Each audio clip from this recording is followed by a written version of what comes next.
All right, what's up, folks? Welcome to Foreign and Domestic. I'm not sure if Alan's going to make it, so with that being said, Rob, can you please get us started off right, sir?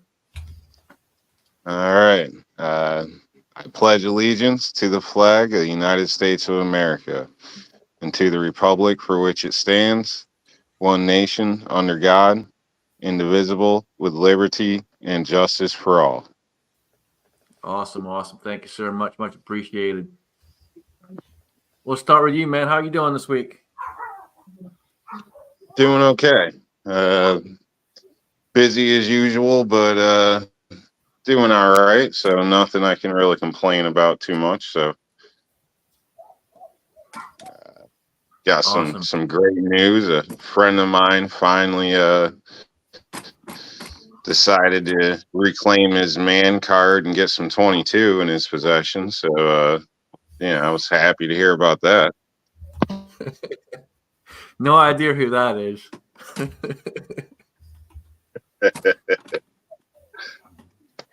It's been a fun week of emails back and forth with Rob. For those of you who don't know, last week he was giving me some crap about 22, so we took care of that.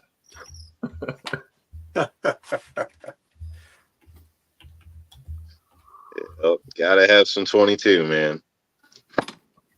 Yeah, well, I the got a big cheapest box one out there. No excuse. CW, how you doing, man? Doing pretty well. Thanks for having me. Good to see all you guys. Doing a little bit of reloading here while we're talking. Had a good day fishing yesterday. Good night last night. Got home good and late. Got up good and early, so I'm good and tired now. Doing well. Awesome, good deal. Jamie, what's happening, brother? Not much, man. Just thank you for having me, man. Appreciate being here. Looking forward to hanging out with you guys. Daniel already killed 2 deer. My goodness. Or if he did, he didn't send any pictures if he did. Yeah, maybe he's just looking at 2 of them while he's sitting out there on the porch drinking coffee and smoking cigarettes. More than likely. Yeah. When I talked to him earlier in the week, they were down by the gas line. Yeah, he says they just stand around and look at him. I'm like, shoot at one of them, they'll stop looking. No, they'll just look at you in a different way from hanging from the wall. Absolutely. There's our brother, Alan.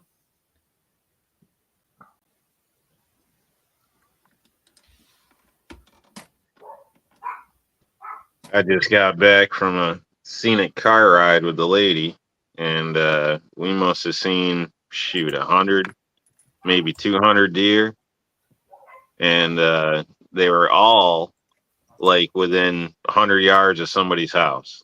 They're all hanging around people's houses around here, so they know it's season. They ain't foolish.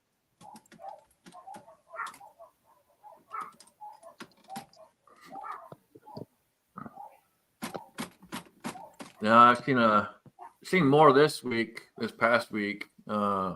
We had some pretty cold nights going into work, so they were up and moving pretty good.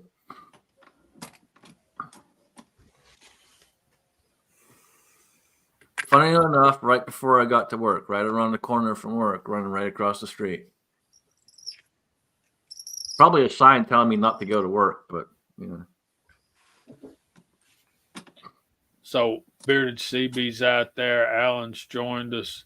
I just want to say, buenas noches, como está, to the Bearded CB and to Alan. So, Alan, what's happening, brother? Hola, jefe. Hola.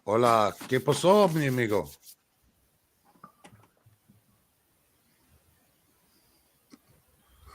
Chinga, I don't know what just happened. Apparently, Google decided it was going to make it really, really difficult for me to get on this evening.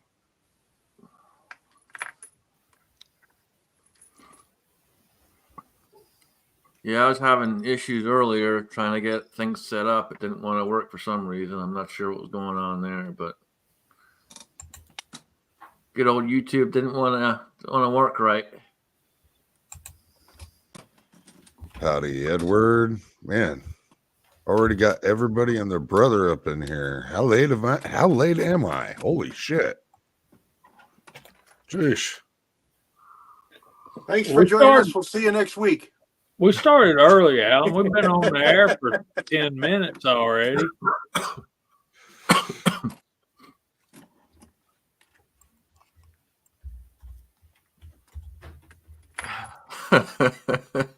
Yeah.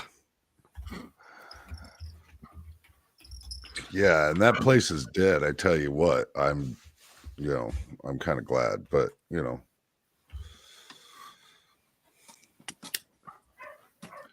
Oh, did you have a decent week at least? it was all right. It was a work week. Kind of standard fare for the most part. Just the economy is for shit, and so things are even going slower at work, which I don't really care for. But it is what it is. I mean, we're gonna see. It doesn't matter what happens in November. We're not gonna see. We're not gonna see a turnaround in the economy in quite some time, if there is a turnaround in the economy. Just to even, we're gonna end up seeing some type of civil unrest, one way or the other. I think somewhere around November. One way or the other. Yeah, it's we had our communications meeting this week, and they were telling us once again how things are on the up and up, and we got all this coming in potentially, and yeah, we haven't seen any real kind of profits in well over 2 years. Wow. Yeah, I mean, I once again had a record-setting month for the company. The company itself had a record-setting month, along with my department doing everything that they can do, and we set records still. But even at that, because things were so, yeah, I might get some more tips that way. It's, everybody's seeing the same moves for a while now. But it's a matter of at some point, if you sell a product, not much products are being purchased right now, especially large ticket items. Even small ticket items, people aren't able to purchase them. It's that it is what it is right now, and I don't really know how long it's going to be until we can see an uptake in this. Yeah, it was crazy when they were talking all about all the numbers. They always try to make it sound good, and some of the people there are dumb enough to buy it, but I can read a damn chart, woman. So yeah, I can tell what we're actually making and what we're not making and all the rest of it. So I usually just try to stand in the back and try not to laugh too hard because I can actually read. But we made a whopping $2,000 profit last month versus the last year, so they were all excited about that. Yeah, we're a multi-million-dollar company, and we made $2,000. Yep, fantastic. Well, hopefully they don't have an employee pizza event, because that'll take care of that. Oh yeah, they'll have their donuts this week, I'm sure, and that'll take care of most of that budget. So this past Friday, I work for a school system. We don't have profits, so um, the kids did really good on the ACT exam. So we all got fed Texas Roadhouse at work. Um, there was an email that came around at 1 o'clock to help yourself to the leftovers from lunch. And I didn't see the email until like 2 o'clock. And I went over there then to thinking that I could get some steak and chicken to take home to my family. And all that was left was salad and bread. So, yeah, meat don't last very long. Well, Rob would have been happy about that one. Hey man, I'd be hoping for some steak, but salad's better than nothing. It's a good side for dinner. Okay, since you're the salad expert in the crowd, this is the thing. They had two of these big tins of salad, and then a third, which was covered completely with boiled eggs cut up, eggs over the top. How many like eggs on their salad?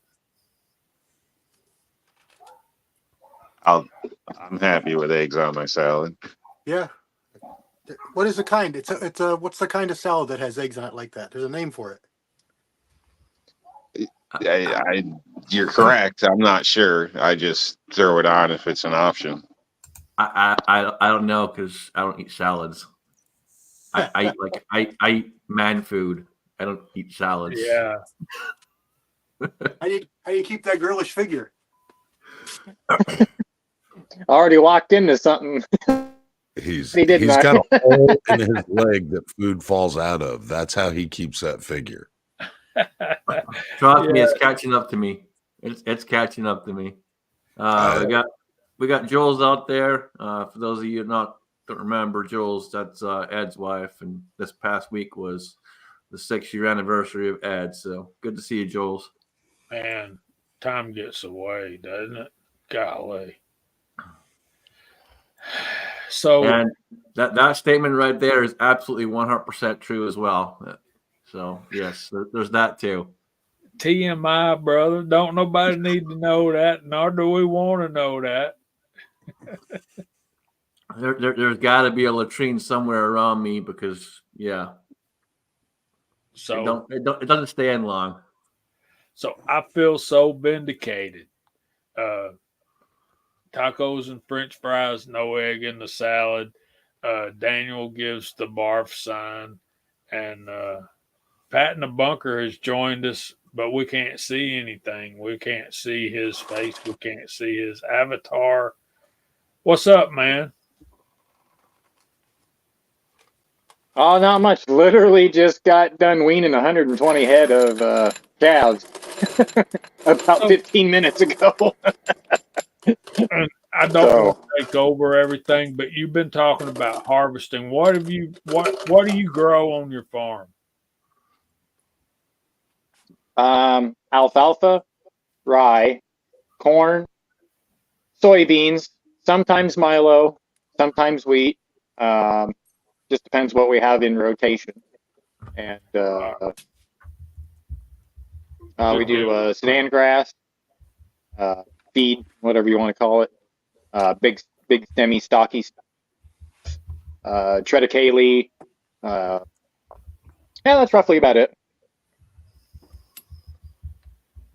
Put up a lot of hay too. Future hamburgers of America. That's good. Yeah, so all of this is for cattle food.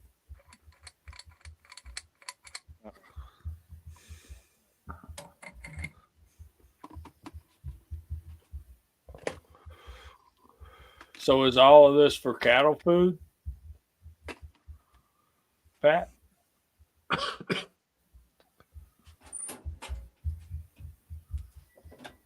It would appear that Pat froze. Yeah, apparently we need to pump some fiber in the bunker, huh? You need to work on some better internet for him. Yeah. And he gone, but hopefully he'll be back.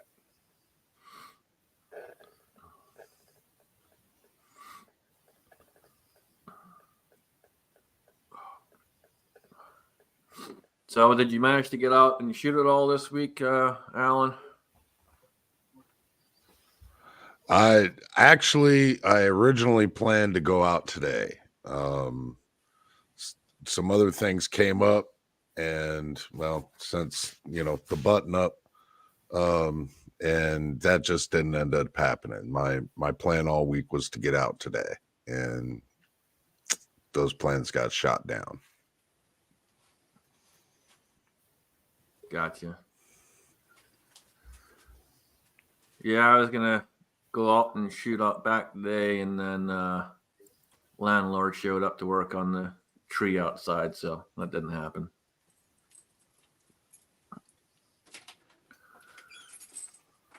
We got Hasbro's hideout out there's challenges, and he's got one for the PCC, so I figured I'd take my PCC out there and try and shoot it. It's not going to be easy though, because I really don't have any magnification on that optic at all, so it's going to be a tough one. Well, that, and if past experience is any telling with air guns, you're just not a very good shot. Oh no, this is my PCC. This is my 9mm, so we'll be all right. I mean, we'll be a lot better off than we were with the PCC. with the air rifle. The air rifle was horrendous. But I know where I screwed up. That video was nearly comical to watch because you could just see the pain on your face nearly every time you pulled the trigger. Is right beforehand, I just shot a 5-shot group, and it was freaking nice. It was a good 5-shot group, and I'm like, all right, we're good to go. I can get everything set up for the video, and then we'll get the video shot, and then boom, I screwed it all up. Got all cocky or stage fright. No, I messed up because I went back in the house, and I'm like, well, I'll just top it off to make sure I got plenty of air in there for the amount of shots needed for this challenge. Well, when I bumped the air back up, I screwed it all up. Mm. I should have left it where it was. Oh yeah, he had to go screw a shit. Yeah, that's a lesson, and it's a lesson well learned. I'm not doing that again. I'll get my few shots out there, get it started in, and then leave it alone and record my number so I know where my number is to start at.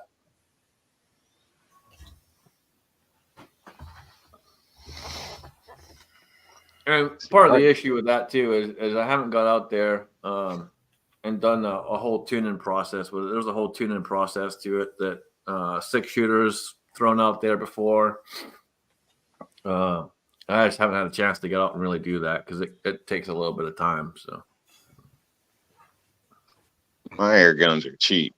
You can kind of match shots or whatever by how many pumps you use, when it comes with a rifle. So I do have some of the CO2s as well, but that's deceptive too. In the beginning, it's got a lot of power or whatever, but as you go, it starts losing momentum. So but that's the cheaper side of things. Sounds like you got something probably mid-grade or something. I don't know. yeah, it's not like a high-end one. I think it was. Oh heck! I got this last year. I got it on sale. I think it was like $400 or $450. $450? Somewhere around there. God damn, you could buy a real rifle for that. I wouldn't call that cheap or mid. What Jesus? What's the price? Oh, dude, those things. You talking Olympic guns? I mean, holy shit, man! Those things can get up into thousands, man. Yeah, that's like the Olympic type style, I think. Yeah, well, not necessarily, but yeah. Yeah, no, yeah, that's like super high end to me. So I don't know. No, that's low grade right there in the world of that. But yeah, no, I've got that because I do have some rodents and stuff around outside the house that need to be shot every now and then, and that was the reason for getting it. Because I obviously, depending on where they're at, you know, I do have neighbors, so I got to be kind of careful with that. So that's why I got the air rifle.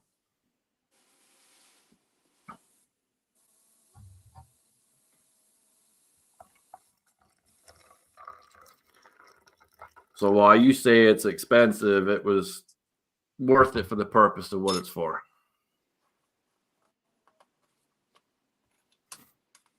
I don't know, man. I mean, from the sounds of things, you could have invited a couple of those Haitians over and let them loose on the property.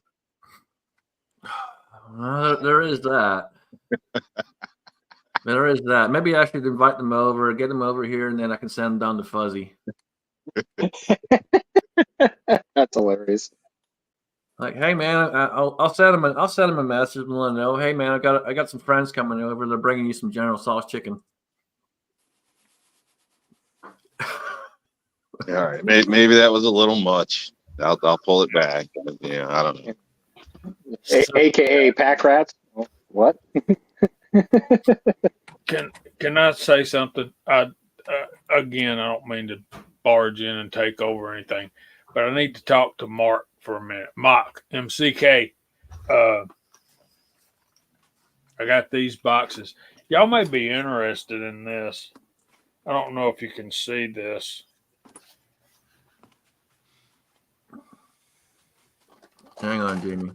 Can you see that price at the bottom? That's going in and out. There you go. $2.30. Dang. And these are the Winchester Super Speed. Okay, Mark, this is the thing. What I need to know is the bullets that you were shooting, are they the red tip like this? What's going on here is he had some hand loads for 30-30, and these are my hand loads. I just put them in these boxes because he sent me these boxes with brass in them, and he managed to acquire 30-30, and I gave him some of my hand loads that I had fitted with that rifle, and he had some hand loads that he loaded, and he had about a 1-inch group, and the two that he shot that were my hand loads were right beside each other, and he's wanting to know if that's the right bullet. He's wanting to know the recipe, and I would hesitate to do that, particularly on the air, but except for I have fitted these rounds for that particular rifle. And you're right, Mark. Here's the recipe card. I'll text you a picture of it. It is IMR 4064. So I'm going to do that now since he's red trip. Was that 2 cups of sugar? Yeah. And a teaspoon of vanilla? Okay. 2 cups of sugar and 2 eggs. So not that we should have to premise it, but YouTube, we're not selling anything. He was just having a discussion. So go fuck yourselves. Yeah, go do something. Go find the nearest cliff and jump off. Do something productive. May these suck a bag or a satchel of Richards. Yep.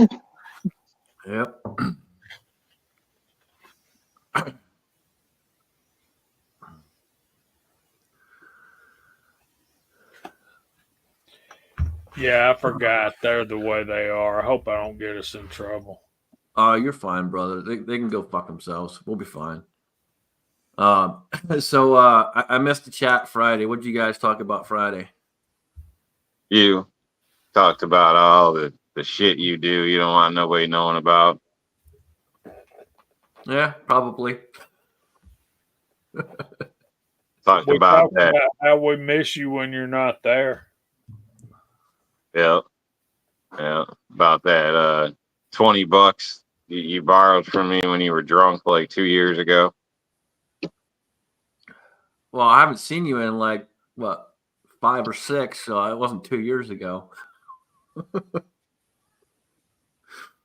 Yeah, you borrowed 20 from all of us, even the chat. But you were just too drunk to remember it. Right, guys? There's the possibility. Well, that's what I heard anyway. I'm surprised as all get out that that particular round shot at all, because it's that Hornady FTX bullet.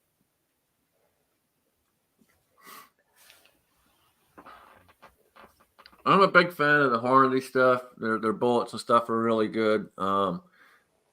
I like their channel on YouTube as well, but the one thing like this week I was not a fan of is they dropped like freaking almost 30 videos in 5 minutes. And then broke it up and released them again as individuals. Yeah, I was like, what the hell? Was somebody on their media team having a bad day or having trouble? I'm guessing so. Like, dude, like they do a lot of really good informative videos. They do their podcast. I think sometimes it's weekly. I think it's every other week though. I forget because I don't watch it all the time, but yeah, they got some really good informative videos, especially if you're looking for this particular type of bullet and all that. They're really good for that. But man, yeah, they dropped like freaking 30, 40 videos all within like 5-10 minutes. Maybe there was some type of obligation, somebody had to meet, and for some reason or another, they were behind, and so everything got dropped at once. Is it usual or just this time?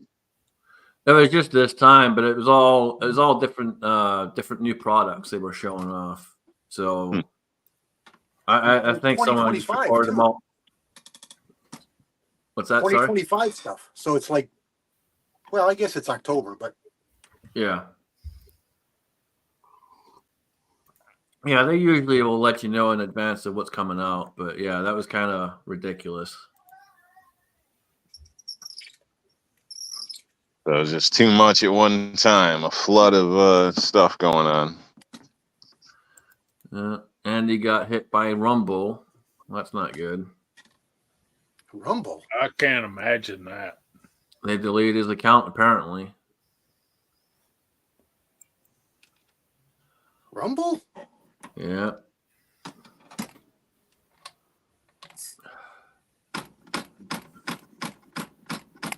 Whose channel? Andy. Really? On Rump? Wow, that doesn't. Huh. That's weird. Yeah. I got an account over there. I just got to get over and make an actual channel and stuff over there. I just haven't got to it yet. Yeah. I've never been over there, but I've been told about it. And I'm told it's like a stripped down trash version of YouTube. I don't know if that's true or not, but that's the way it was described to me. That's Yeah. brutal, man. That's brutal. I don't know. Saying that was described to me basically that like there's nothing there basically. So I don't know. I haven't been there. I can't say, but that's how it was described to me. And who described it says they basically never use it. They don't even know why it's downloaded, but because there's nothing there. So Yeah. Bama Dad, you're not wrong, man. There's all these places want you to have subscription services and all the rest of it nowadays. It's ridiculous.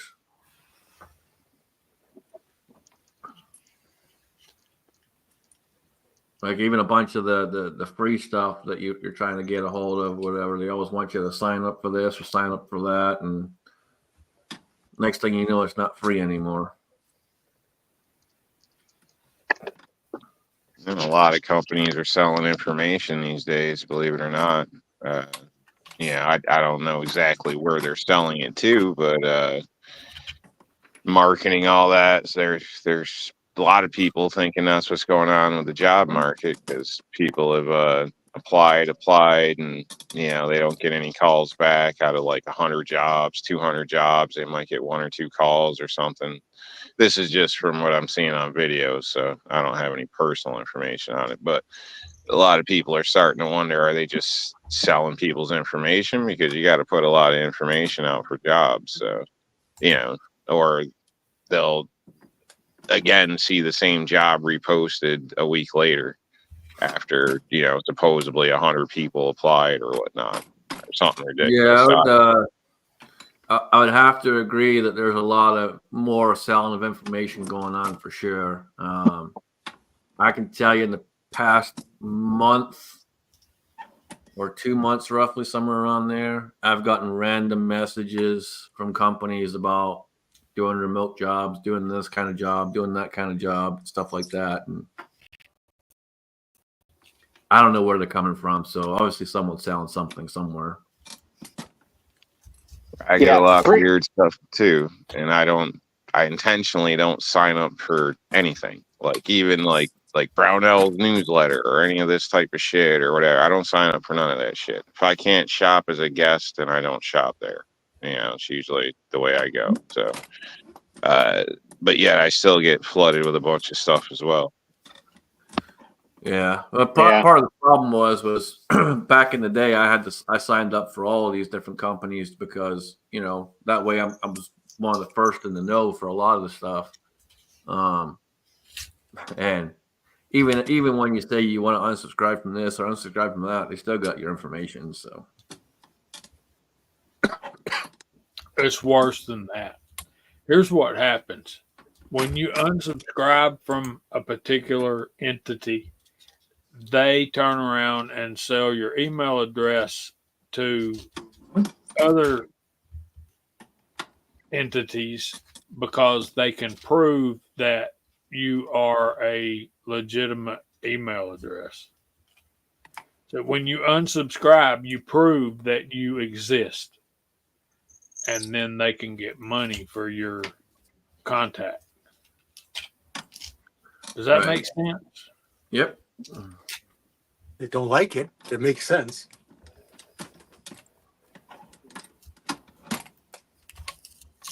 And what kills me, you go on and you unsubscribe to a newsletter or whatever, and then they send you another email confirming that you unsubscribe. I'm like, do y'all not get it? Leave me alone. Well, Daniel, I don't see Rob shopping at Costco anyway because now he's got to pay money just to walk in the door. Yeah, that's a no-no. Costco, BJ's, Sam's Club. Hell no. I shouldn't have to pay to come shop here. I don't care about your discounts and, you're part of the club. You know what that means? That means they legally can stop you on the way out and demand your receipt. Like, treat you like a thief. Like, hell no. I'm not. No. You should be honored. I choose to spend my money at your facility. So I've got a rule against those things. So yeah, I'm strange, but I don't do Costco. I don't do any of those. I've managed to get by life without them. It's not that big of a deal. I don't even see it as a hardship. There's a new thing at Walmart.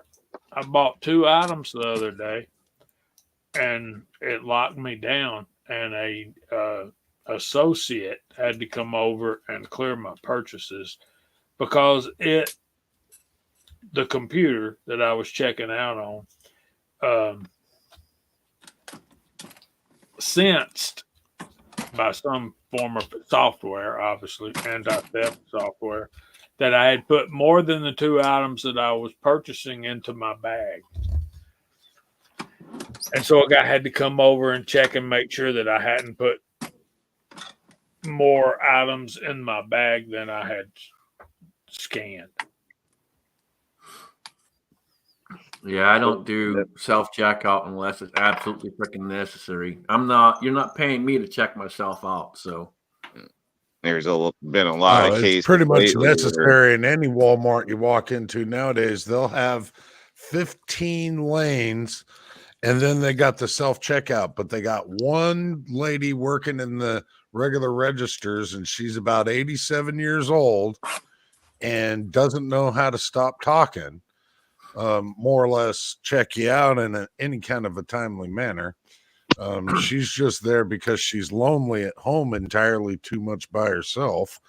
It's the only reason why she works there.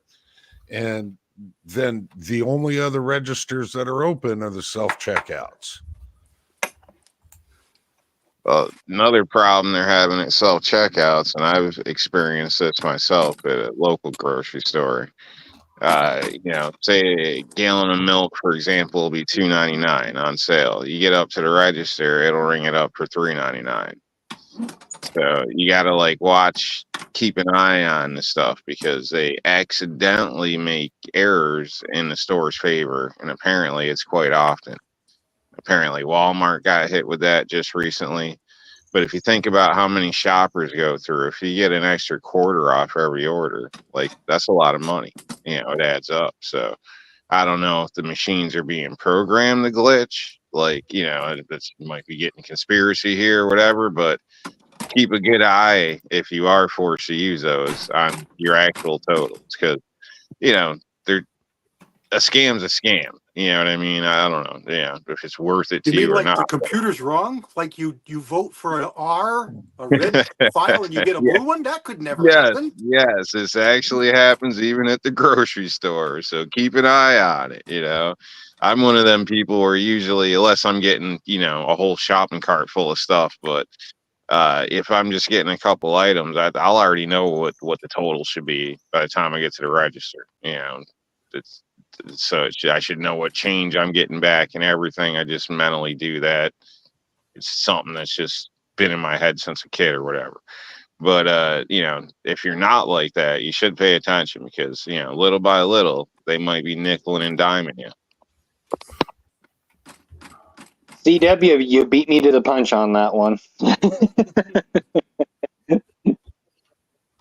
well, and there's already some proof out there, and it's in a few states where early voting's been going on, where the computers are switching people's votes. So just pay attention when you're out there. They're getting their printout, and they go to hand the printout in, they're looking at the printout, and it's not their selections.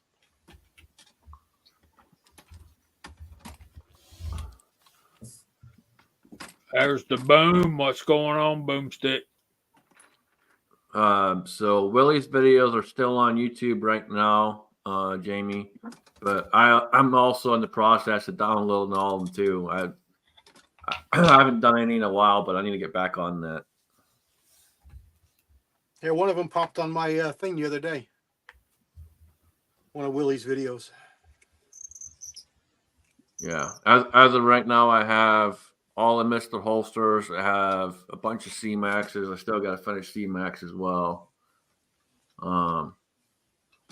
Which, for those of you that aren't aware, this coming week will be 6 years on C-Max as well. But yeah, I got a few more I got to download. So Yeah, we're coming up on 3 years for Willie. That's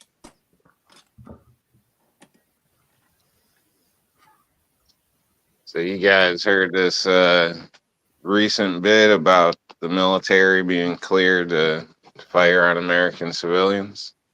Yes. yeah, I Dang sent that it. out to a few people, let people know what's going on. Because yep. The thing of it is we knew it was coming.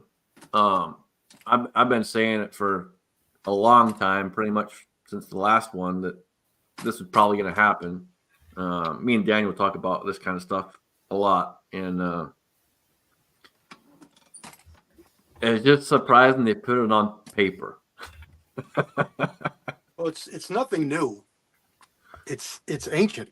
I mean, it's really old news. Just the fact that was cleared as the news because they wanted this back in the 1800s. I mean, this was literally the 1870s. It's a scary thought. I mean, the way they, from what I seen on it, basically they'd be working with law enforcement. So basically, but as we know, like Katrina, things like this, and is this going to be a good thing? Is it going to be a bad? I don't see it being a good thing, especially with a lot of I hate to say it, but a lot of what the military is accepting nowadays. Probably not ideal for the American citizen. Well, I'll put it this way, and this is just my thoughts on it. Take it for what it's worth. But since they got that authorized and everything, if the left wins and the right is all protesting and stuff about it, bodies might drop. But if the right wins and the left wants to get all uppity about everything, it's going to be business as usual. And so it just depends on how far everybody is just willing to take it. I mean, it's really going to depend on how everything gets fueled on it and how It could go shenanigans. high. Yeah. It could just depends go on how hot. either way, because there's always bad elements looking for an excuse to push something. Right. It's perfect scenario either way you look at it. Yeah, but then it's just Well, like one of those things. Is it going to get, if something like this does happen and they do have to do that, is that going to be a normalized thing after that? Then I don't know. well, So that's what scares me. I would like to know where the rules of engagement are being played out here, because apparently military has a completely different rule of engagement. You have to actually identify somebody that's actually as we seen with the attempted Trump shooting. This is not false information. YouTube suck a left nut. As we've seen with the Trump attempted assassination, they were not allowed to take fire, apparently, because they weren't allowed to send fire at the guy until he was actually pulling the trigger. So if it allows military to defend themselves because they're being shot at, I understand the purpose of that. On the other hand, I don't think anybody in the military is going to be willing to do that unless they are being shot at. And boys don't make enough damn money to listen to those orders. Listen to orders that's going to be fire upon civilians, fire upon no. Well, they're supposed to be, from my understanding, supporting police forces. So, and we all know police forces, departments, in a sense, where sometimes things are questionable, sometimes things aren't 100%. Sometimes we outright disagree with them, like Katrina. I would assume we disagreed with all that. I believe National Guard came in on that as well. But anyway, so do we want to? I mean, I'm concerned that the military is going to be taking guidance or direction from a police department. I mean, that's most police departments are like basically town private security. I mean, a sheriff's department, and it does not make it doesn't make a hill of beans worth of sense. No. To have the military taking orders from local law enforcement. That doesn't make any sense in any way, shape, or form. No. So Well, I, you got one thing you got to that remember worries too is look at all the illegals that are coming across. They're all military age. So you remember, you got to pay attention to the things going on in the back. They're purposely letting people in that are of military age.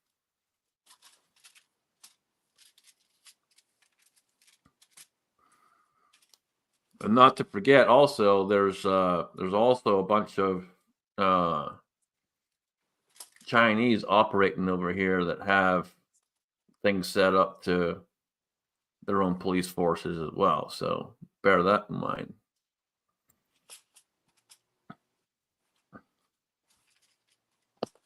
it's a good point as well.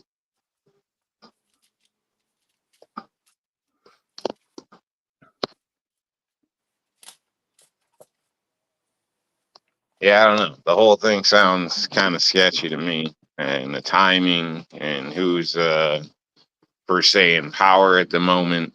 I just I don't like it. That's what I'm getting at. I don't like it. Yeah. Right? No, It's all I hear you. preparation because it's all preparation because they know no matter what happens, no matter who gets in, there will be some sort of civil unrest. To what level is going to be the big thing, but there will be some kind of civil unrest. If there's not, I'd be very, very surprised. But I'm 99.999% sure there's going to be, no matter who gets in.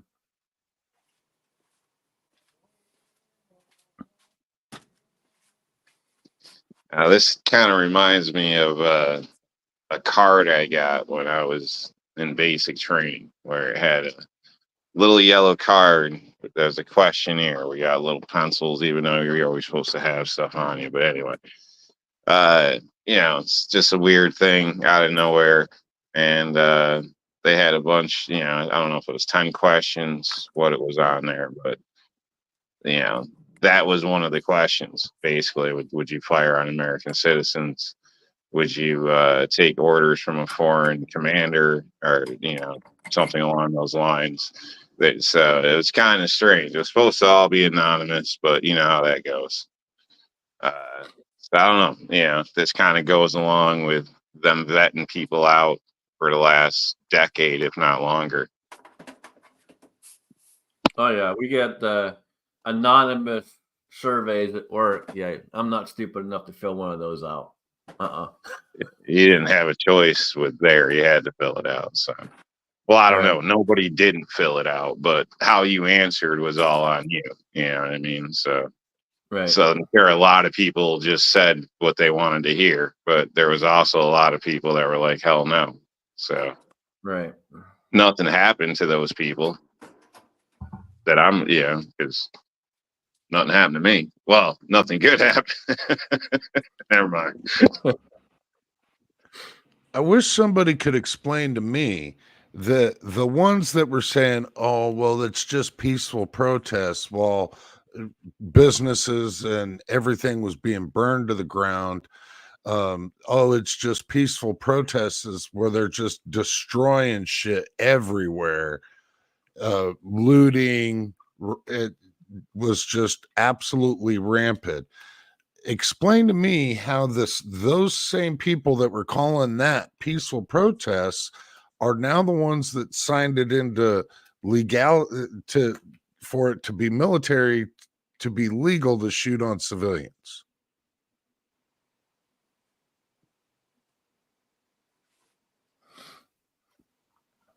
It doesn't add up. There's a lot of bad people in this world. And somebody that would authorize something like that, I'm guessing probably really doesn't care about the American people. just my 2 cents. Take it for what it's worth, but yeah, hopefully everything is peaceful and everything, but I'm not betting the farm on it.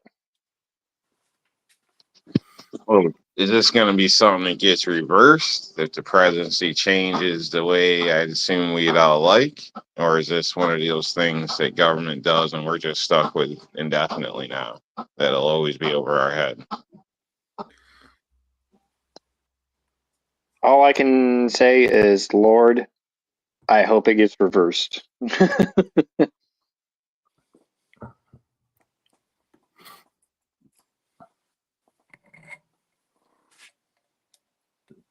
The thing of it is once they've got it in there now, so more than likely, unless it's a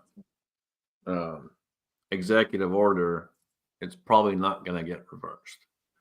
And even then, you got to remember, even with an executive order, Congress and all that can still come against it, come back and vote against all that and null and void it. So, you really think they're going to vote to let that go through and remove it? Highly doubtful.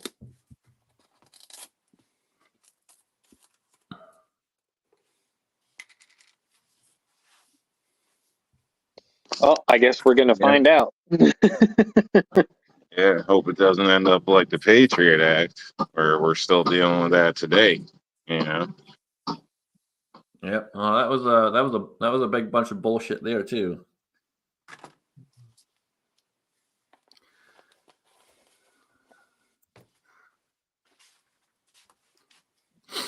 That was Yeah. that was a great opening for them to be able to lie to the American people again. Yeah.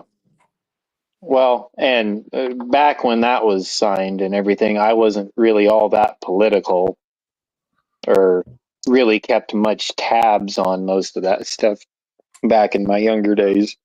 But after a while digging into it more and more, I was like, holy crap.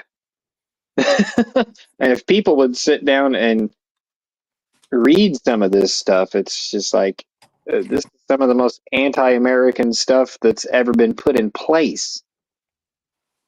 So, but at first I was like, oh yeah, we need to search all this stuff and weed out all the bad guys. And I was like, oh, wait a minute, they're searching everybody.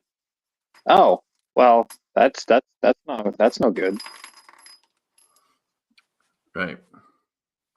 So, Eagle Run's got a question for the panel. Everyone's opinion on even voting at all. So, Pat, we'll start with you. yes, abso-freaking-lutely. And I'll talk to everybody out there, anybody that listens to this podcast or goes back and views it after it's already been streamed or anything.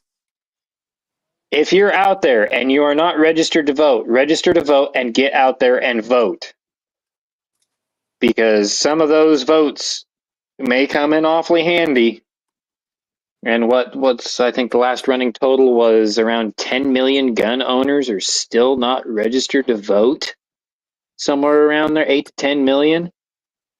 People, it's time to get off the fence. It's time to get registered. It's time to go vote. If you want to keep your rights and you want to see the right thing done, and if you want the right to bitch about it, if it doesn't go the way that you wanted it to, because my big thing is you don't vote, have the right to bitch about who got in there because you weren't a part of the process. You didn't help whatever policies or whatever that you wanted to see put in.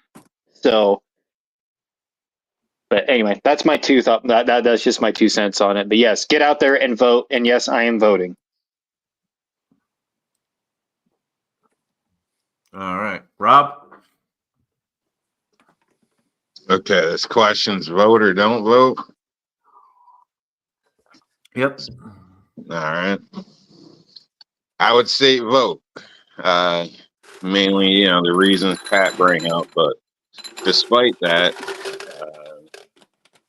for me on a personal level, I should state I don't trust the vote. I don't think it's always been what it should have been. So sorry, YouTube or anybody out there, but I don't believe it. I think they tampered with my vote. Not this last election, the one before or whatnot, but and I've gone over that before.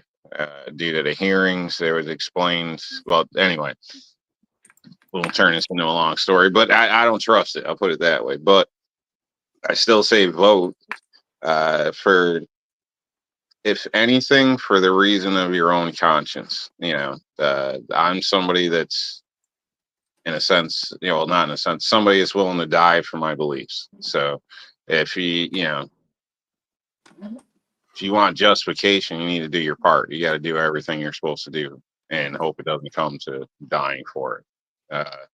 But that's includes voting. So voting, getting off your ass, trying to be active, taking a hardship, going, holding a sign, protest, do your part across the board any way you can.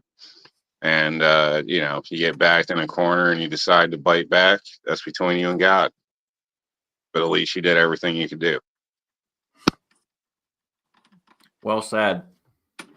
Very well Right. said. And I'll add one more thing just to hopefully motivate some people out there that are on the fence about voting or not.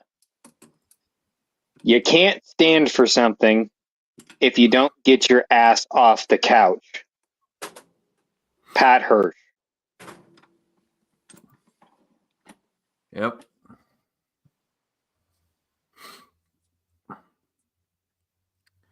All right, Jamie, your thoughts.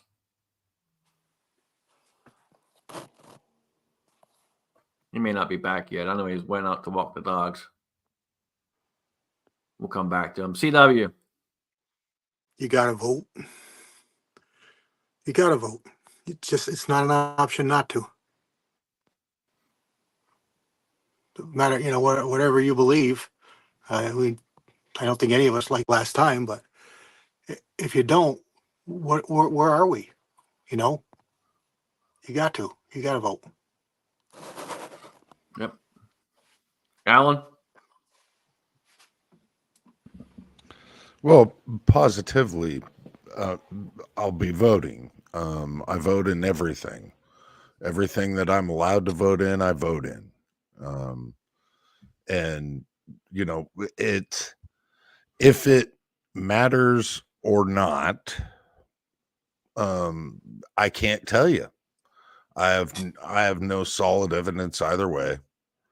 But I'm gonna do my part, and hopefully there's something that allows it to go the logical route that I have and goes the direction that I voted for. It's such a hot election this year. And so many people are just like, what's the point? What's the point? Well, you got to at least do your part. Try your part. I felt like I did my part last time. If my part got taken out in a computer program, or if it got taken off a computer and put on a piece of paper and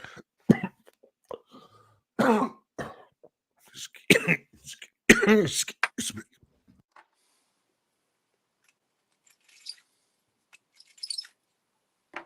Hey, you gonna make her, Alan? Maybe not, but you get my point. Excuse me. Yeah, absolutely. Get out there and vote. I hate the question of what's the point. Yeah, there's a good possibility that something could happen, but at the end of the day, it's your right to do it. People have died for that right, for you to be able to get out there and do it. And to me, it's an important thing because I earned that right. So I want to get out there and vote as much as possible. And again, you can't bitch if you ain't out there voting. Don't be bitching about it if you're not putting the work in. And end of the day, if something does happen, and we end up in whatever situation it may be, then it comes down to what are you willing to do to sustain your rights. So, don't whine and complain about it if you ain't willing to step up and do what you have to do to make sure you keep your rights. Yeah. For the record, I don't even like the system. I don't like politicians in general. I think most of them are crappy, personally. I don't like the two-party system. I don't like really any of this, but I'm still going to vote, because that is the system we have, not the one I want. So I don't know, still ain't going to just give it to them. Hell no. Absolutely hell no. Gunpowder, I hope you're all right. Freaking fell off a ladder. Ouch. That's not fun. I think we need to go back to statesmen, where it's more of jury duty. You're not there to make a living out of it. It's not a career politician. What the hell is that? A career liar? Come on.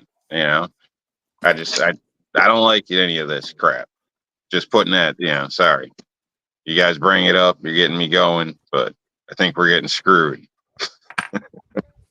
Don't apologize, man. That's what the chat's here for. That's why I've always said it many times over. You guys can come on here and say whatever. I don't care.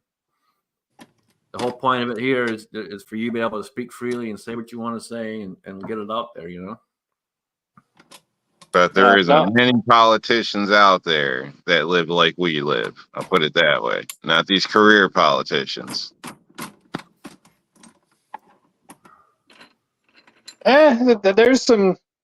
There's actually, and I wish I could remember the names off the top of my head, but there are some that don't make dimes off of all these damn lobbyists stuff. I mean, granted, it's small, but there's some guys that still live out in the woods with their kids and stuff. Oh, what's the one guy from Ohio?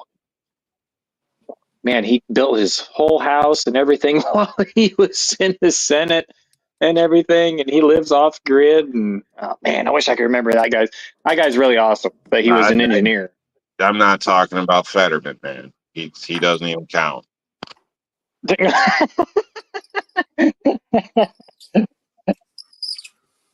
That's a different ball of wax altogether. That's a bad joke. Bad joke.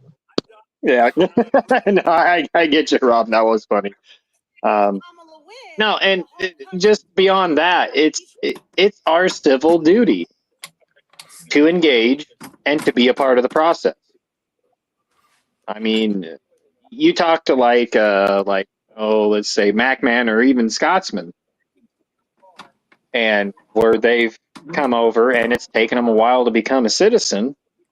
Granted, I think it takes a little too long for the good guys to get in, especially if you've been underneath the microscope for X amount of years versus now. But people like that know way more the importance of voting and getting out there and being engaged with that than, let's say, fourth, fifth, sixth generation American that have been over here. So, because I've talked to plenty of those people too that have migrated over here, and they're way more passionate than half of the Americans that have been over here since the Mayflower hit the damn rock. So, yeah, it's your civil duty. Get out there and vote. Be engaged. Yep. And one of the big things too for me is look at all the illegal immigration right now and how they've normalized it or try to normalize it, and they have the fucking CB or CP app or whatever the hell it's called, trying to fast track people through to hijack the entire thing. Like it's just insane. So if you think it's not important to get out and vote, you're absolutely off your fucking rocker. You got to get out there. You got to vote. You got to try and make sure that we don't end up in the insanity of what they're trying to push through.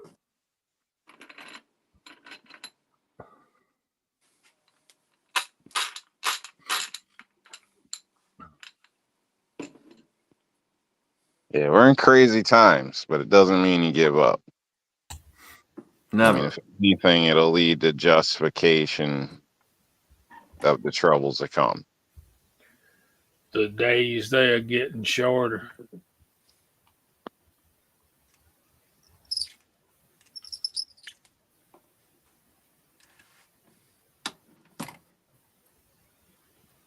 All right, Jamie, your thoughts since you're back. What are we talking about? Vote or don't vote. Get out of town. If you don't vote, don't come griping about what they're doing up there. It's your duty. It's not. It's more than a privilege. And I understand there's people in this country who can't vote. There's people in this country who are here both legally and illegally that are not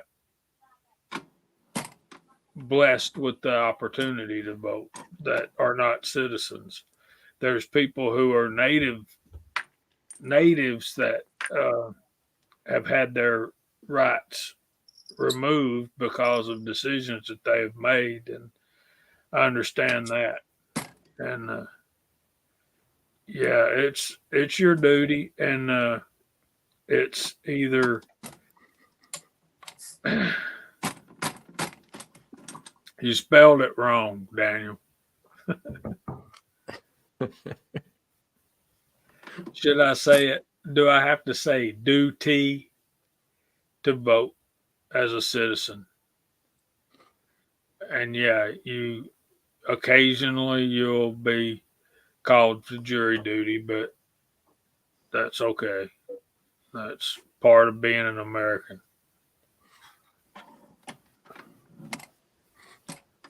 Let me ask something on here. Yeah, it is spelled with a southern drawl, but you still spelled it wrong. If you're going to do duty, go instead of the U, do the double O thing, brother. Come on. Anyway, you guys, how many are from New York? Is it just you, Scotsman? What's that? I'm sorry, from Ohio. On here? Yeah. You're the only one here from Ohio. What are your thoughts on JD Vance? I've never been a big fan of his. There's a lot of controversy with him. I was hoping Trump would pick someone else with a little bit more backbone, but we'll see how he does, I guess. There's plenty of other people I would have went with that have more experience and more of a backbone to get things done. Like Jordan? Jim Jordan, yep. Jim Jordan would have been an excellent choice. Okay. Since I fouled up and said New York, is there any conservatives in New York that you guys would have recommended that he would pick for a running mate other than JD Vance? Sad to say, I'm honestly not up on everybody. I'm getting a lot of mail, but it's all hate mail, and everybody that I've seen in it right now, I don't recommend locally. So I need to very soon, dive into that a little bit better. But most of the stuff, for one reason or another, it's good one way and then it's bad another. And it's I'm iffy on that. So really, to get my vote is I don't know. I don't want to say difficult because I'm going to go towards what's closer, but it's a difficult process for me to do it consciously. So, because I try to look at more than just the one issue, but it doesn't mean I'm going to approve something like, if they're anti-gun, then it's not going to happen. But if they're, not if they're everything else I want and anti-gun, that's probably not going to happen either. I guess that's how I should have said it. But anyway, basically, I can't give you a name that I'd recommend for New York at this point. So.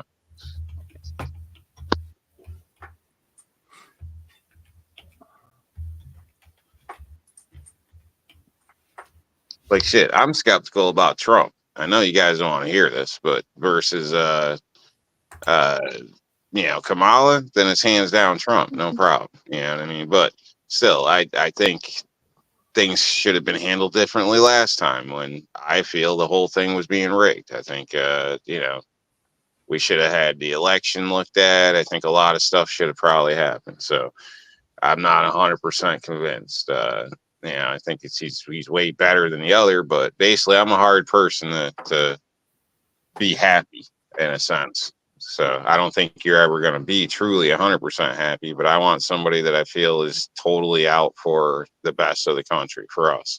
Fair across the board. Like or not necessarily fair, but it's transparent across. Either we clearly win or we clearly lose. No bullshit. Well, the reason you're never going to be truly happy is because you never put anybody's eye out with a Red Ryder BB gun. Can we do that to politicians? I mean, some of these other countries' parliament where they're beating each other with sticks, it looks kind of interesting. I don't know. Real quick, Alan had to jump out. He's not feeling too good. So, Alan, hopefully you'll feel better soon, brother. Take care, Alan. Yep, get feeling better, Alan. Fuzz, every time I come on, he gets sick. Fuzz commented that he loves Marjorie Taylor Greene, that she must move to Ohio. Brother, that's my congresswoman. That's who I vote for every other year. So there's times she embarrasses the absolute crap out of us, but most of the time we're pretty proud to have her because she does kind of give the vibe of how we live our lives around the not downtown parts of the state of Georgia. And I would just ask that if you're going to judge the people of Georgia by how they vote in Atlanta and the big metropolitan areas, to consider how Marjorie Taylor Greene conducts herself. And that's how we live. Well, I was just in North Carolina and I got greeted by the big ass Kamala poster as soon as I entered Carolina. And they had quite few of them on the way to Memorial Trigon. Anyway, how you doing, man? How you doing, Bald? I'm hanging in there. I'm, sorry I haven't been on for a long time. Been busy trying to survive, all the changes in my life. But last week I was down there with KB32 for the weekend, and I was surprised, with a bunch of pretty big posters for Kamala Harris. Same goes for Pennsylvania. I went to Pennsylvania on Friday, see my sister, and as soon as I crossed the border, there's a huge billboard, all for Kamala as well. So Democrats definitely got a lot of money to spend. Well, I'm not surprised with Pennsylvania. Pennsylvania, unfortunately, has a lot of the big cities that are filled. Yeah, I'd say depending on the area, because my scenic ride tonight, I was out in the PA, and to be honest, I didn't see one Harris sign, but I did see, I don't know, 30, 40, 50 Trump signs. So it was kind of funny because we were pointing them out and looking for a Harris sign. So didn't see nothing. So I don't know. I think maybe depends on the area. I was actually going to bring that up earlier, that on when I was talking about the drive, but now that he mentions that, so I figured I'd throw that up there. So I don't know. I have seen some Harris ones like in New York in my area, unfortunately, but you see more Trump than Harris by far, even in my area in New York. So I don't know. Maybe it depends on what area you're in, Yep, absolutely. It's amazing out here. There's so many lifelong Democrats out here. It's not even funny. Just driving to work or driving back from work, you'll see everything is divided 100%. There's one side you got Trump, other side you got Harris, and it didn't take anything from when they switched from Biden to Harris. Literally, as soon as the signs were available, the new signs were up. And it's always the same places, the same houses. You know exactly who they are. Yeah. I'm sorry. I hate to get sidetracked on this, but have you guys seen that video where the guy has a Trump sign out front of his house and it had been stolen a couple times? So he electrified it, and somebody tried to come into his yard and steal it. And it was the same guy the second go around because he had him on security camera. And that guy grabs onto it and gets lit up like a Christmas tree. Yeah, I've seen it. I think It's that's been hilarious. going around for about a year or something. It's been going around for Yeah, a while. Yeah. yeah. I just think that's hilarious because that sounds like something that I would do.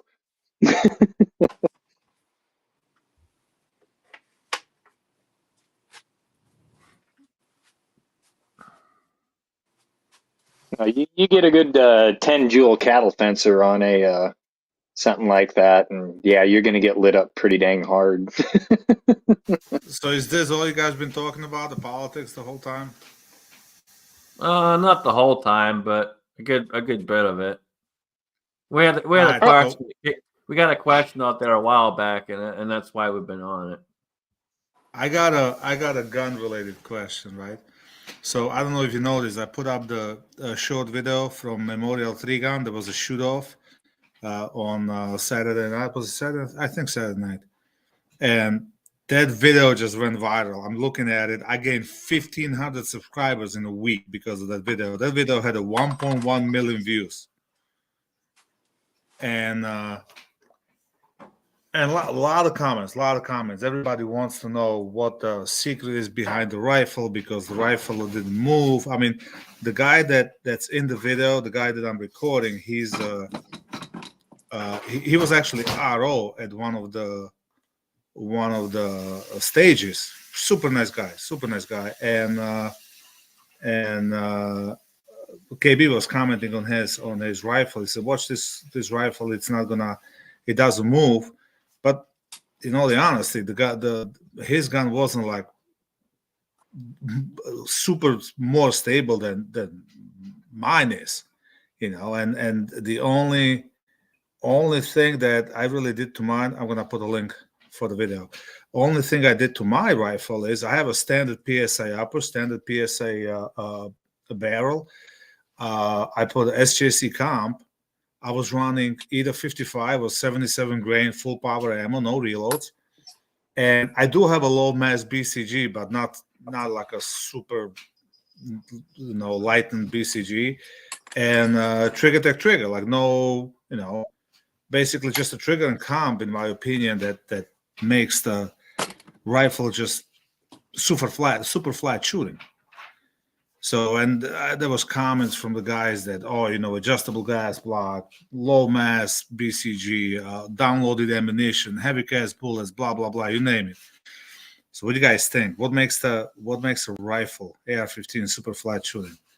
I mean, will if you just take a regular mil-spec rifle and stick a decent trigger and a really good comp on it, will that do the trick?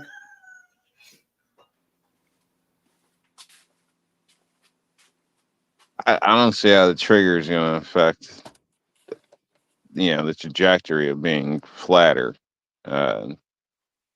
I'm still waiting for Well, the it, question. it All I does. heard was a statement. Trigger does affect it 100%. I mean, if you got a 8-pound mil-spec trigger opposed to 2-pound trigger tech, especially if you're shooting offhand, it'll make all the difference in the world. So it Well, will make it. maybe as in a whole, but not as far as trajectory. I mean, trajectory Yeah, is a trajectory. It could be a moving barrel. It could be a stationary barrel. It's a different matter. The trigger would relate to, did you twitch when you pulled it or whatever? Did you pull it, squeeze it, twitch? Did you pull to the left, whatever? But trajectory is the actual path of the round in a sense. So yeah. the art I is guess you going got to come from you it, got from pointing there. drops in So distance, windage, so uh shooting flat, I mean, that's like shooting a laser. Like, rounds don't do that except for within small areas in a sense, technically. So some are better longer. That's why a lot of people like the 6.5 Creedmoor for longer range or whatnot, but it's lighter. 308 has a hell of an arch if you're shooting long range. So I mean, the trajectory would be I don't know. You're losing me on how trigger would have anything to do with it. That's all I'm saying. yeah, I guess you got a point. The trigger is not gonna really help with how flat it shoots. It did, but it's like a combination, and trigger help because this guy just went on the play drag 1 for 1, like real nice and smooth.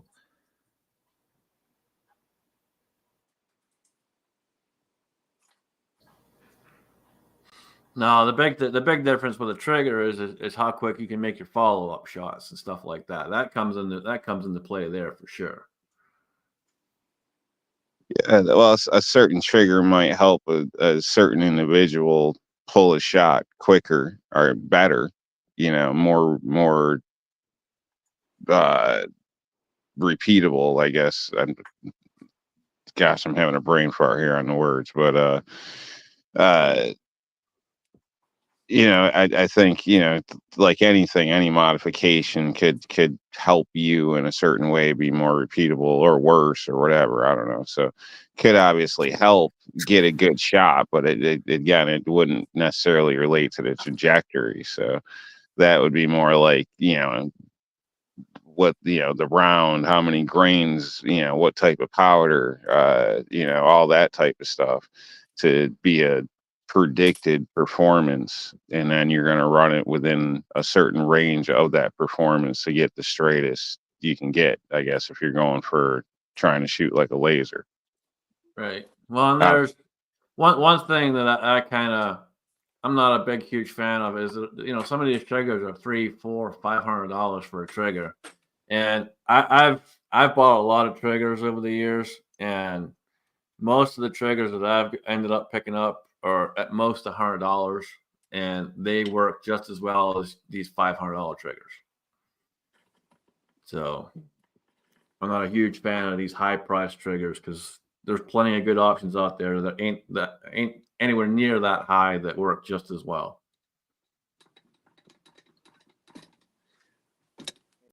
Yeah, and well, and in some of the cases that I've ran into, because I can't afford the high dollar ARs or anything like that, but as far as a little bit of extra money to spend on them to like springs or stuff like that, and I know some guys are going to harp on me about this. I can feel it coming in the air tonight. When I do trigger jobs on my guns, especially like the ARs and like my Mosins and stuff like that, cleaning those edges up and getting those cleaned up so that way they're just smoother and you don't have that gritty, nasty feel on a trigger or something. And just to slick them up, I'm not talking about going in there with files and redoing the angles of the sears and stuff like that. I used to be a machinist, so I kind of know exactly you need to keep everything flat and not, change angles on all that stuff. But springs and just being able to polish stuff up a little bit, just to refine it, has helped me out a lot. Because I'll go in there with on the sears and stuff like that. I'll go in there with the honing compound or machining compound for valve lap, the fine grit stuff with a straight edge on there, and just clean it up to where it's just nice and bright. And then you've got that all polished up, and don't mess with it after that. And I've done a lot of good work doing that, and everything's still drop safe after that. Slamming the butt into the ground, testing it, and everything. Make sure that gun doesn't go off. So, but I only do it to my guns. So, because if something happens, then it's on me. It was my fault. It was my problem. So, as far as anybody else's like that, I won't do that.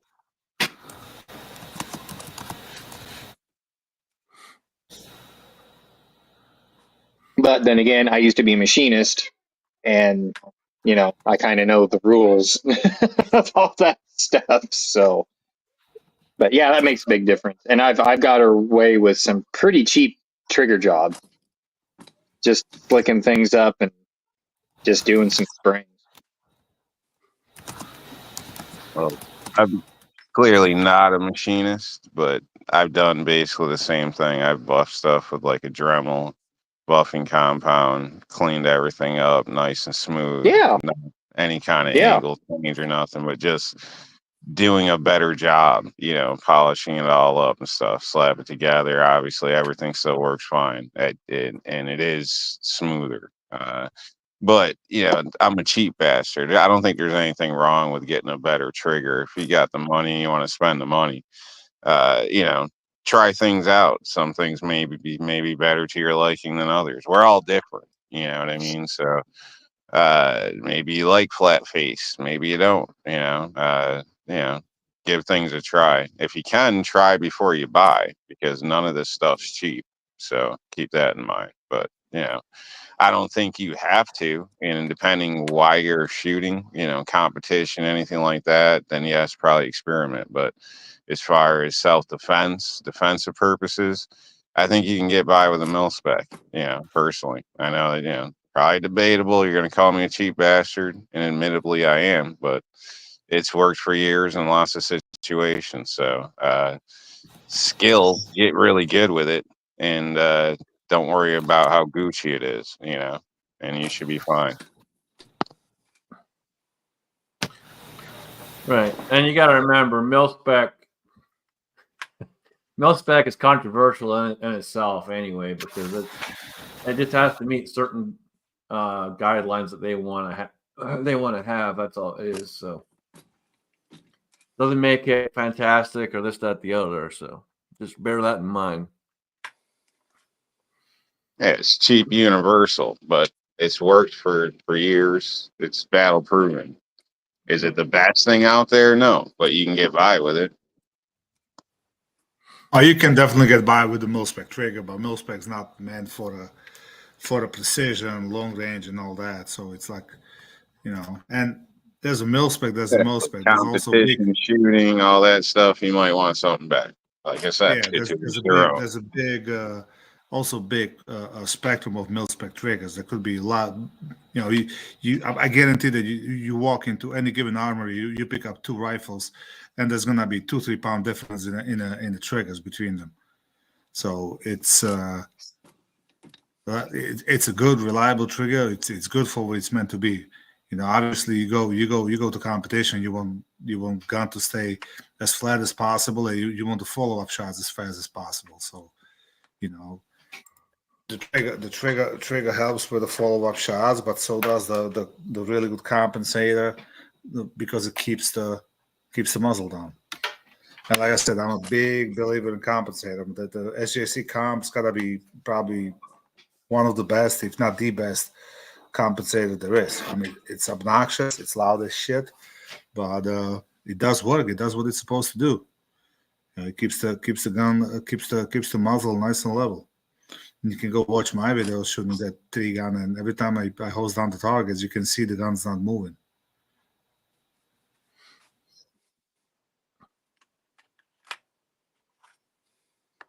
Okay, Anyway, well, I was just curious because this one video went crazy viral. Never happened to me.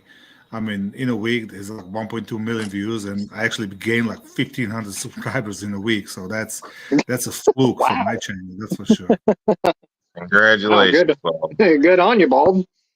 Yeah, I just Well, posted on Instagram just before I went to North Carolina that I finally reached 8,000 subs. And I just got email notification that I just reached 9,000. I'm looking at my channel, I'm like at 9,500 subscribers, and this video went like really crazy, like holy crap. If I knew, I would have recorded every single run. That's cool, man. Yeah. I'm gonna dovetail off of what Bald said there on triggers and stuff. Okay, so if you carry every day, like about basically like I do, a pistol, whether it's inside the waistband, outside the waistband, doesn't matter. Um, would you rather carry with a stock or maybe a slightly modified pistol versus a Gucci'd out kind of range gun that was meant to shoot fast, like competition or anything like that, and carry it on and everything's been swapped around, barrels and springs and triggers and stuff like that? Or are you going to be more comfortable with a more stock performing pistol that's been proven? It's from the manufacturer. This is the way it's set up. This is the way it's supposed to be reliable. You know, your thoughts?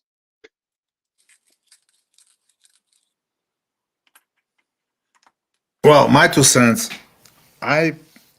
If I carry a gun, pretty much every single one of my carry guns is stock, whether it's a stock from factory or stock from like Zeph, or Shadow System or whatever, where somebody else actually modifies the gun. But I don't want to carry a gun that I personally made modification to, and that's not because I don't trust it. That's not because it's not reliable or whatever. But God forbid something does happen. God forbid you actually do have to use it. Although numerous people said that you don't have to worry about it if it's justified shoot and all that, if the gun is modified or not. But the way I'm looking at it, if I do end up using the gun, I want to give as little ammunition, no pun intended, to opposition to DA to charge me with as little ammunition as possible. So I don't want somebody to say that I'm a crazy psycho killer because I modify my gun so I can rapidly shoot the guy 5 times in the chest or something like that. So that's why if I'm gonna carry a gun, I'm gonna carry it stock. Now that's not to say I'm not gonna carry a gun with a 2-pound trigger. I'll carry 2011 with a 2-pound trigger with the good safeties all day long. I got no problem carrying $4,000 gun on me. Like when it comes to tools, you want to have the best tool possible for the job, or the best tool you can afford, or best tool in your mind, whether it's a $500 Glock or $5,000 2011. But I don't want to have a gun on me that I personally modified. I personally did some, even if it's a light trigger job or whatever, that I did something to it. God forbid you have to use it. I think it might end up just biting you in the ass. But that's just my opinion. Now, see, that's the first time I've actually heard that from somebody. So no, that's an awesome perspective. Sorry, Scotsman, I didn't mean to take over the podcast, but he had a really good point with the triggers and stuff and modifying and everything. So No, you're fine, sorry, man. You're fine. I didn't mean to take it over. Don't ever apologize on here, dude, unless you really fuck something up. But no, you're good, man. Okay, well, it just brought up a good point in my mind, and I was like, I wonder how everybody does carry modified, slightly modified, highly modified. What's your thoughts? We've kind of talked about some of this stuff in the past a little bit, and it's never a bad thing to talk about it. So, so with that, Bald, you're saying you wouldn't carry something that's been modified or anything like that. Technically, you know, if you put together your own AR, that would technically be a modified one. Would you not carry an AR that you put together? Well, I don't really carry AR on a daily basis, to be honest. There's not like AR wouldn't be a first choice for me for any self defense, whether being a home defense or it AR would be like SHTF kind of deal, or you know what? We are without the law, and there's a full blown uprising. That's where I'm grabbing the AR. That's like different scenario. Like I would probably, like I said, day to day carry. I would have a pistol, and for home defense or something like that, I would prefer to have a pistol and a shotgun opposed to the actual AR. But again, just my thing. And yeah, you got a point. If you choose to have build your AR for a home defense, and you build your own, but technically yes, you did modify it. Although if you build it together and let's say you don't modify the trigger, but you go and buy a trigger tech trigger or Timney or Milspec or whatever you decide, you didn't really modify the trigger. You bought a drop-in trigger, so that might be a little easier. But you know what? The way I'm looking at it, if you're gonna use something for self-defense, you're not a cop, you don't have any government behind you to pick up the lawyer bill, then I would try to use everything as stock as possible.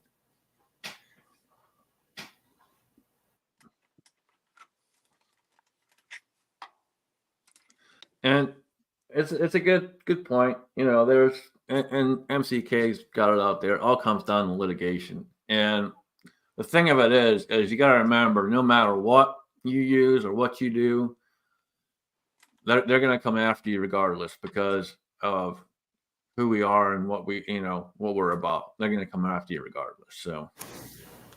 Well, it also comes down to like price. I mean, if you built something that you love, your baby, your race gun, your SHTF gun, whatever it may be, do you really want the cops throwing that on the ground, throwing it, in the back of the car, throwing in a locker evidence, played with, fondled with, screwed with, thrown back in the locker, carried out to court, back and forth, tape all over it? You really want them doing all that shit to your baby, or would you rather just turn in a regular run-of-the-mill gun? No, that you see that you're missing a point. That has nothing to do with that, because when I do a job, I want the best tool I can afford for the job. So if that gun saved my life, it don't matter what happens with the gun afterwards. You know what I'm saying? Because the gun did what it's supposed to do. What are the chances that you actually have to draw the gun in your lifetime? I mean, you only got one in whatever millions, whatever. Okay, so if you do have to, don't you want to have the best possible gun that you can have on you, and not think about the fact that the gun's gonna get lost in the locker and all that? At that point, you're fighting for your life. So you wanna tell me you pull up your shield and it jams, and you're gonna be thinking about what's gonna happen with the gun? No, you want a gun that you absolutely trust, and like I said, it's not. Hey, I absolutely trust my shield, but the difference is I don't care if it's beat up or this or that. It's just a shield. So, well, the thing of it is, and I hate the cost one always cracks me up because it comes down to what do you shoot the best? What do you really shoot well? Because you want to carry what you shoot well. And, it doesn't bother me if the gun is a $1,300 gun. If I shoot it well, and that's the one I shoot the best, that's what I'm going to carry. Now, I'm fortunate I have multiple guns that I shoot pretty damn well and I carry, but I put the time and the effort in. A lot of folks out there, unfortunately, don't. So at the end of the day, you're going to carry what you shoot the best and what you shoot well because you're defending your life. To me, the end result of them taking it, it's gonna bother me. But at the end of the day, if I have to defend myself, I would rather defend myself with something that I know I can do well. And if they take it, they take it. It is what it is. You know, there's others out there. You only get one chance to run the go around, man. Well, hey, man, like, like I said before, I'm cheap, so we just look at it differently. I like to dispatch problems as cheaply and as efficiently as possible. Maybe that's why I'm a 9mm guy, and I love 22. I don't know. You're the big bore guy, so, and you carry around 45, I assume, in semi. So, there's a difference. That's all there is. It's just no big deal. It's not just about that. It's also level of confidence. Like if you carry your Shield 380 or whatever, and you do have to take a critical shot. Somebody holds your girl as a hostage. You got to put one in between the eyes. Are you confident enough to take that shot at 30 feet with that gun? Like I know if I have my 2011, I'll put two between his eyes before he blinks from freaking 25 yards if I have to. That's All right. so. We got a good question out there. We got a good question out there from Bamadad. How many rounds do you consider it as a good day of practicing? So, CW. Say again, I was turned around. Question is, how many rounds do you consider as a good day of practicing? Oh, well, it depends on the gun. Depends on how much I've shot it. How often I shoot it. If it's my carry gun, I generally shoot at least a box. I'll shoot up what's in the mag. What I'm carrying, reload with fresh. When I'm done, and shoot up at least a box. But I'm a hand loader, and the cost isn't as big an expense to me. I mean, I still got primers here on the shelf. I paid $10 for, $12 for. Right. 22s. Jamie? I shoot probably 100 rounds, 50 to 100 rounds between matches, and I only shoot in the winter leagues. I only shoot 60 rounds in a match. So.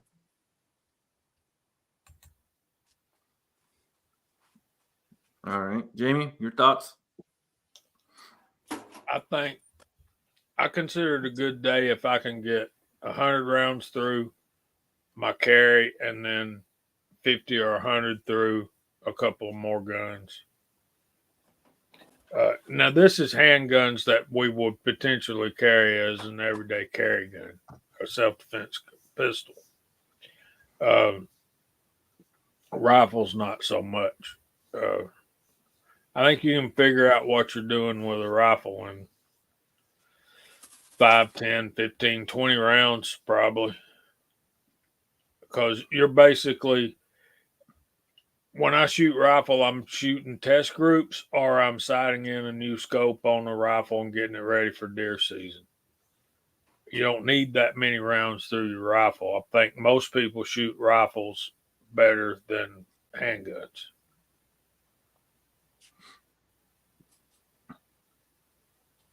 All right. Bald?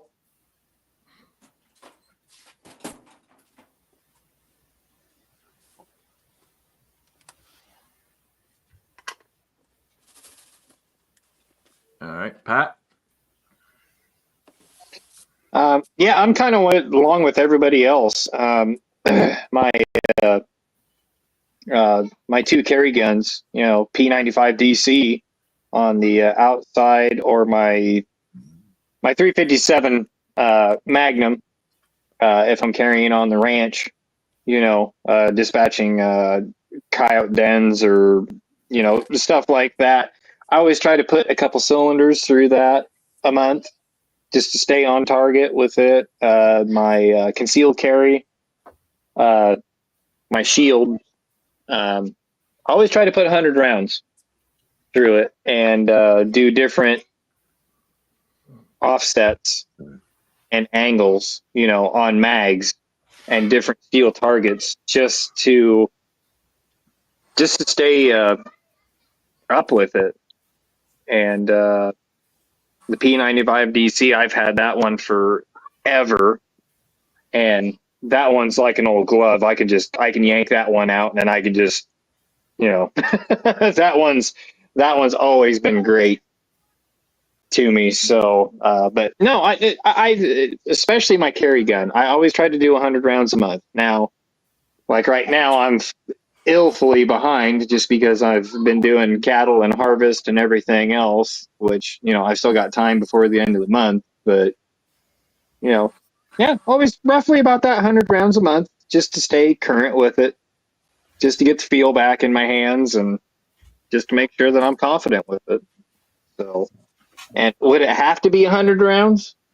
No, I could probably trim it back down to like 50 or 75 like that, but that 100 round mark, I just feel like taking 2 boxes out there and just, actually do some good work with it and do some footwork and stuff with it, going between 2 different targets and just put a little bit of movement into it too. So just so you're comfortable keeping that aim on and doing some footwork and stuff. But yeah, 100 rounds roughly. No, I right. think what we need becomes outshadowed by what we want and what's actually fun. That's what happens. You're probably right, Shooting Jamie. a couple of magazines is probably what you need, but 100 rounds is just fun. All right, Rob, your thoughts?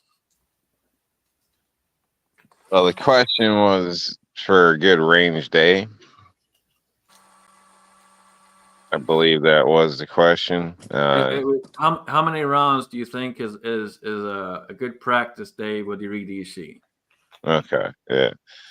All right, I'd say with your EDC, I think a good practice day is probably around that 200 round mark. Uh, I don't think it has to be that much, I guess. And a lot of that for me, I'm not shooting hollow points. I'm not shooting 200 rounds of hollow points. So I'll, pop off in some cases my mags. Some cases I don't, but that are filled with hollow points, and then I switch over to FMJ.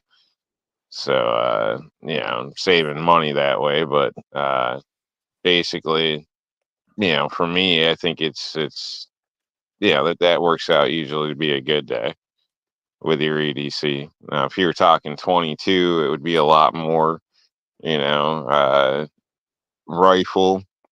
Unless it's some type of course or something, it'd probably be less. Unless it's a day I'm doing something like that, even on my own, which is more often than taking an actual course, but or having friends along or something like that, then the numbers get up there pretty quick. So because ammo goes quick, popping mags, and in my state everything's 10 round mags, so I have a lot of mags, for all my handguns and whatnot. So basically just emptying my mags in most cases will be at least be 100 rounds right there. So and usually refilling mags a few times. So basically 200, maybe 300 rounds.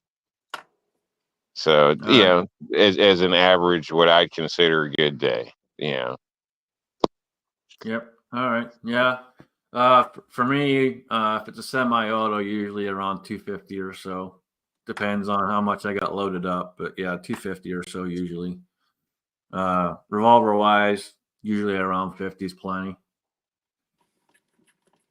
What I would say, it's not how much you shoot, but how often you shoot. Shooting 50 rounds every week is probably better than shooting 500 rounds once every 6 months. Oh yeah, absolutely. Consistency is key. Oh, agreed. You gotta be consistent. Agreed. Yeah. Yeah. And No, the totally other with thing you. too, the other thing of that too is, and Bama Dad mentioned it out there as well, is your dry fire practice and your draw practice and all that stuff too. Don't negate those things either.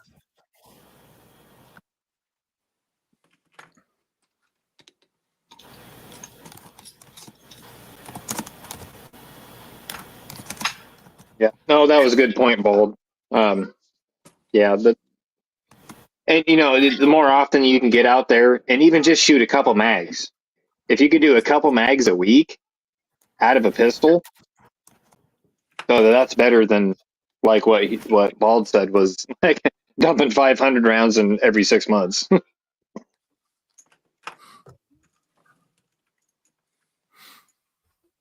Yeah.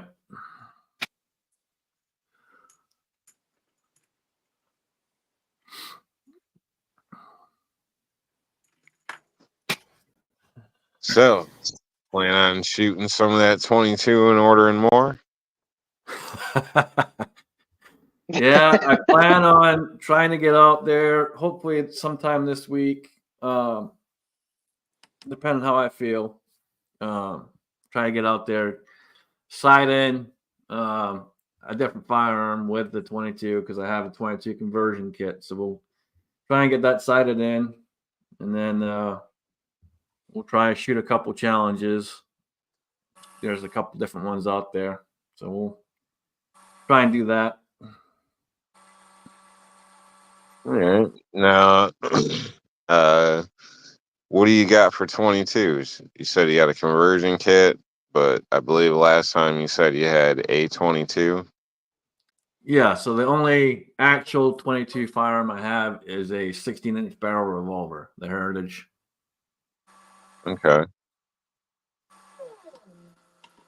And that was Yeah, gifted well, to me. yeah, 1,000 rounds with that. That's a lot. But Well, and that's why, like the box of, I think it was what, 350 or something like that. That's why it lasted so long, man. okay, yeah. Well, I think you need another 22, like 22 rifle. Well, you say you got a conversion kit. That's for your AR.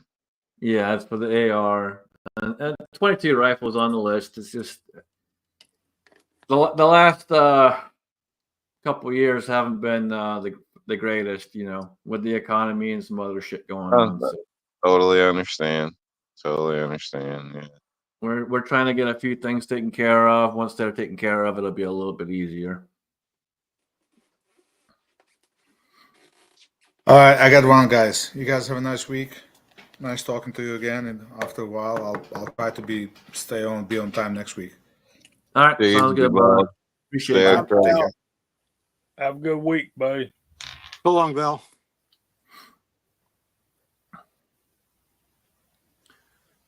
Yeah, I like 22 for the most part. It's I've never been a big rimfire guy just because when I first came here and stuff, it was right off the rip. I was big bore rifle and big bore revolver, and that's kind of all I ever shot. So I never really shot any kind of 22 until, I don't know, 4 years ago, 5 years ago, something like that.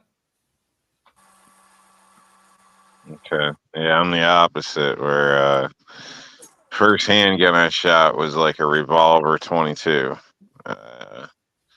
and the first rifle that I can remember shooting was a 22 as well. So, and I shot that rifle a lot. Yeah, back in the day when things were different. Yeah.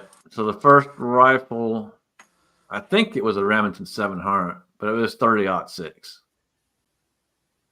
So that was the first rifle I shot.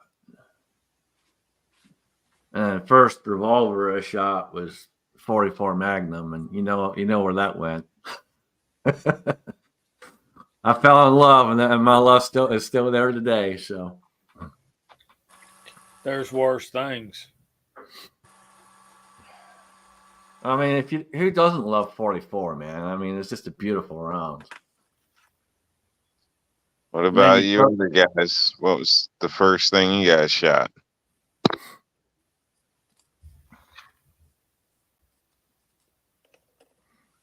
.22, 410.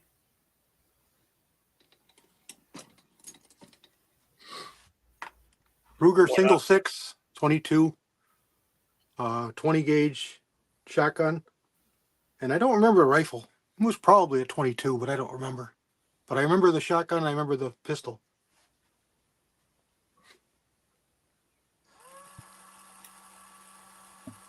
What about you, Pat? I'm sorry, what was the question? I had to leave for a second. It's the first handgun, rifle, shotgun you shot, caliber wise, and model if you remember? But Yeah, actually, my first one was my Savage Mag 22 bolt action rifle. The first one I got. Still got it to this day. is it the first one Uh, you shot? 'Cause yeah, that's what actually it was. That was my first. That was my first 22. Was Mag 22. Um, I'll tell you the story behind it. My dad went to go pick it out, and all he saw was 22 on the box, and he's a gun guy, and he totally missed the Magnum part on the box. And we shot regular 22 through it for the first 15, 20 rounds, and that thing grouped like absolute dog shit. And he goes, "What's wrong with this gun?" And he got to looking at the barrel. Oh, it's 22 Magnum. So that was kind of funny. But yeah, that was my first 22 that I shot. And my first pistol was actually 357 when I was 12. Dad didn't have any revolvers or anything like that. And then when I got into bird hunting at a young age, we got pheasant, quail, grouse, rail out here. God, and I've still got it. It's sitting in the gun cabinet. I just had to put a shell extractor into it. Was a Remington Model 11 semi-auto, and still have it to this day. And I love that thing. It's got the full muzzle brake on it, and it's actually a World War II trench gun that my dad took all the furniture off and put the wood stuff and got rid of the shroud, but kept and everything on it. So I've got all that stuff to convert it right back into the trench gun. So it's really neat. It's got some history behind it, but man, that old Remington Model 11 has never let me down.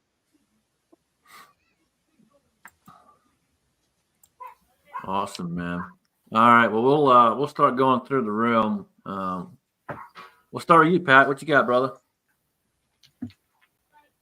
Been pretty busy. I got pretty lucky that the elevator closed down at 6 and got done with weaning calves and everything about the time that I did. So I didn't have any time for trucking or anything. But